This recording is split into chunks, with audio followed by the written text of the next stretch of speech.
So, ito yung mga nabenta namin sa aming car booth. Yay!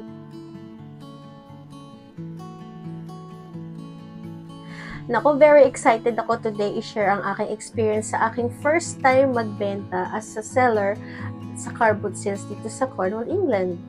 Papakita ko sa inyo yung setup namin. Actually, yung boss ko dito is medyo inaantok pa. So, pasensya na kayo guys. So, dalhin ko kayo sa car booth sales kung anong ma-expect ninyo, kung ano ang weather, kung anong nangyari.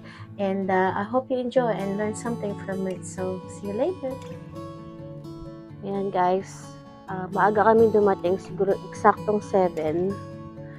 Kaya lang, may mga tao nang nakapag-set up. Yung mga nakapag-set up na, nagbayad na ng 30 pounds.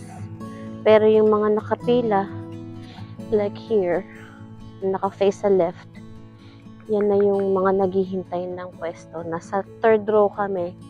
So, sa isang row, 14 cars in one row. Nasa third lane kami. Sa third row kami. So, kami sa likod. Siguro pangatlong row kami. Pang-apat. So, guys, mamaya kukunan ko pag nakapag-set up na kami. Masakit nga lang yung ipin ng asawa ko ngayon. Lamig! Lamig na naman. Pero ano ngayon, guys? Spring na. Pero cloudy na naman. Pero hopefully magbago yung weather mamaya, okay? Update ko kayo later. Ito yung mga tinda namin.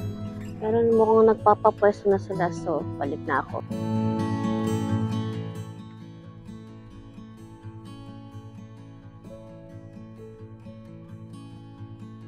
Morning. Morning.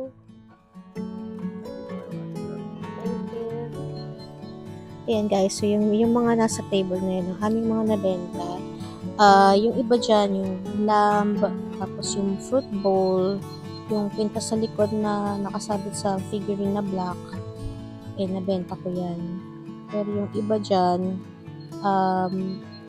mga shoes, mga plants, halo-halo, tsaka yung ibang item. Yung pink na lamp, nabenta ko yan. Pero yung salamin na nakahiga, figurine, kasi yan antique. So, medyo mahal, namamahalan sila. Pero yung ibang electric, nabenta ko. Tapos, ayan, si Lolo ang aming first buyer. Pabalik-balik siya dyan sa box niya na gusto niya. So, mga antique talaga guys ang mabenta dito sa UK. So, start na mag-hunting ng antiques. Hello mga ka-wifey, naku galing kami sa car booth. Ito na, nag-impake na kami.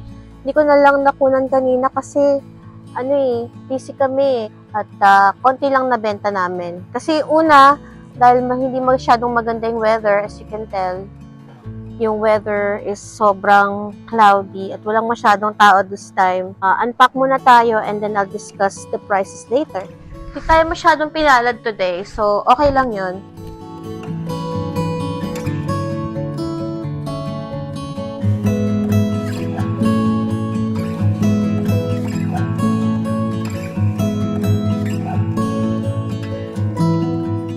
So, yan mga ka-wifey ang aking experience. Sorry, hindi masyadong nakuna ng maayos. Pero, naging busy kasi kami. So, from the time na nagpunta kami doon, automatic yun. Ang mangyari is, habang nag-unload ka, nakaabang na yung mga tao doon. So, samantalahin nyo yun and make sure ang gawin niyo is may presyo na ang inyong mga items.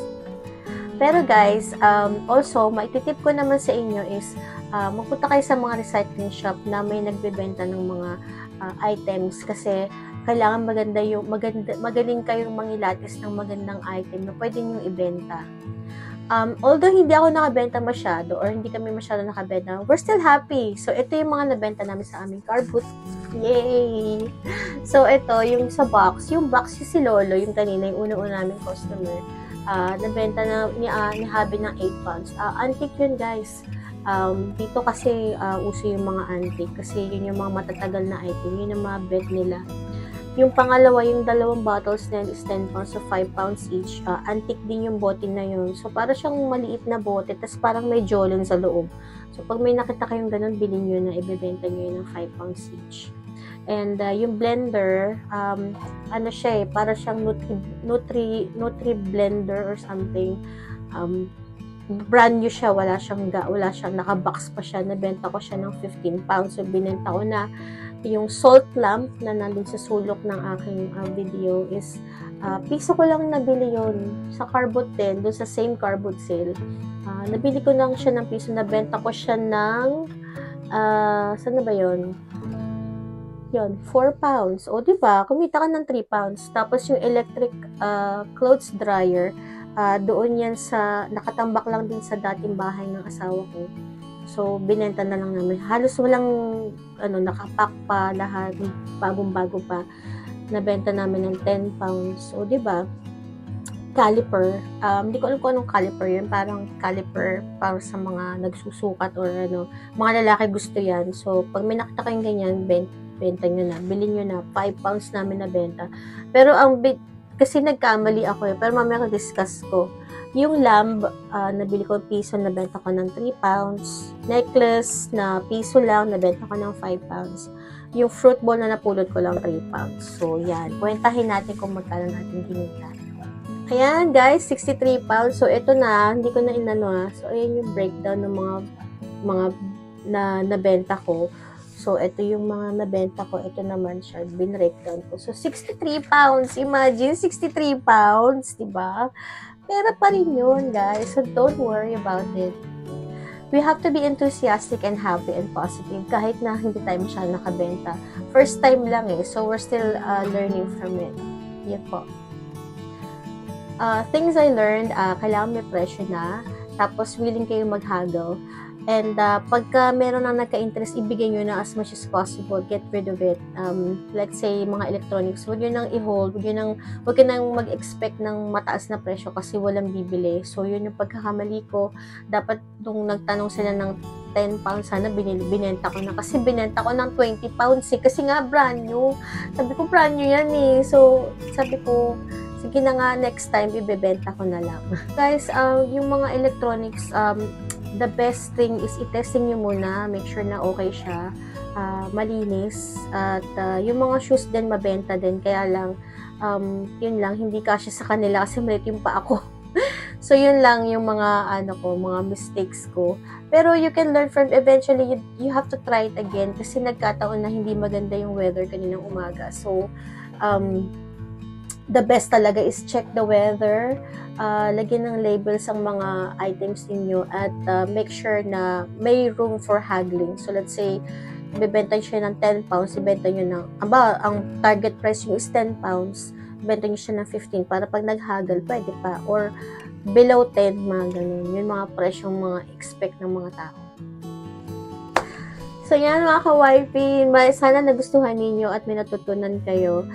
Hopefully, makatulong ito sa inyo para magkaroon kayo ng extra money. Alamin nyo muna kung ano yung policy ng car boot sale. Yung nagpapa-car boot sale, usually dito sa amin sa Cornwall, nasa fields, pero hindi ko lang alam sa mga city or something. So, check nyo muna yung policy nila and enjoy selling. Huwag kayo muna ng pag-asa kung hindi kayo bumenta. Try nyo lang ulit next time, okay? O meron pa namang ibang option. Meron pa namang like yung mga valuables, like yung mga antiques ninyo, mas maganda siguro ibenta na lang ninyo yun sa eBay. Pero yung maliliit lang kasi mahirap mag-ship. Pero yung mga malalaki, ibenta nyo na lang sa Facebook Marketplace. So, yun ang masasuggest ko. But, in the end, kayo pa rin na magdidesisyon and hopefully, kumita kayo ng maraming pera. So, what do you think? Worth it ba na magbenta sa car boot sales? Or you wanna try it again? Naku, comment down below. Gusto ko pong marinig ang inyong opinion. Naku, napakalaking tulong po sa akin kung kayo po ay magkakaroon ng opinion or kung kayo po ay interested magbenta sa car boot sales. I can't wait to hear from you mga ka-wifey. And hopefully, we can interact with each other, learn from each other. Very open naman po ako. So, just comment down below or you can message me on my Facebook page. And thank you so much for tuning into my channel. Hopefully, magkaroon tayo ng communication and I hope to see you in the next vlog. Thank you so much for watching, mga ka-wifey, and have a great day. Bye! Happy selling!